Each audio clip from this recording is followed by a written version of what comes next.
محسن داوړ د پاکستان پروژه معلومه او نړیوالو ته افشا کړه.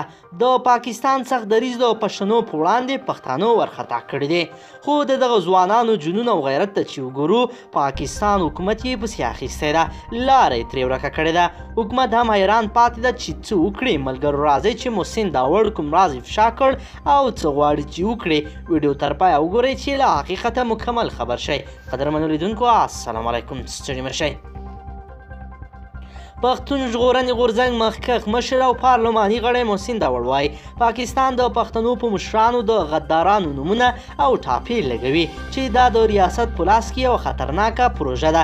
د پښتون ژغورنې غورځنګ بل مشر محسن داوړ چې خپله یې هم د منظور پښتین په ننګه احتجاج ته راوتلی و، د نیول کېدو یوه ورځ وروسته نوموړی د پاکستان په پارلمان کې ټولو وکیلانو ته سپینې خبرې وکړې. محسن داوړ له پاکستاني ریاست وغوښتل چې باید نور پر خلکو د غدارۍ لګولو ټاپې بندې کړي. د هغه پر وینا ځکه چې دا یوه خطرناکه پروژه او د پاکستاني ریاست په لاس کې په بشپړه توګه ده. محسن داوړ په لوړ جرأت سره د پاکستان په پارلمان د وینا پر مهال ویل د پاکستاني ریاست مخه باید ونیول شي چې هر چاته د غدار خطاب کوي، کنه داسې وخت به راشي چې د پاکستان ادارو څو کسان به پاتې وي او نور ټول ولس به د غدارانو په نوم تورن وي. داوړ زیاتوي پاکستاني ریاست په داسې حال کې چې د مشر منظور پښتین نیولو حکم وکړ چې موږ ته د پاکستان د دفاع وزیر پرویز خټک هم 2 ورځې وړاندې د خبرو کولو وړاندیز وکړ. نو آیا دا څنګه ریاست دی؟ واک یې د چا په لاس کې دی او ولې دوه مخي کوي؟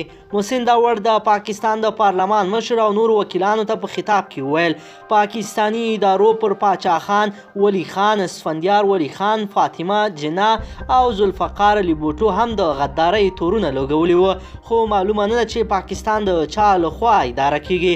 محسن داوړ د پاکستاني ریاست غوښتل هر څوک د پاکستان په قانون نیوکه کولی شي، دا خو کوم جرم نه دی. نو په دې توګه دې ژر تر ژره د پښتنو سرلاری مشر منظور پښتین له زندان آزاد کړي.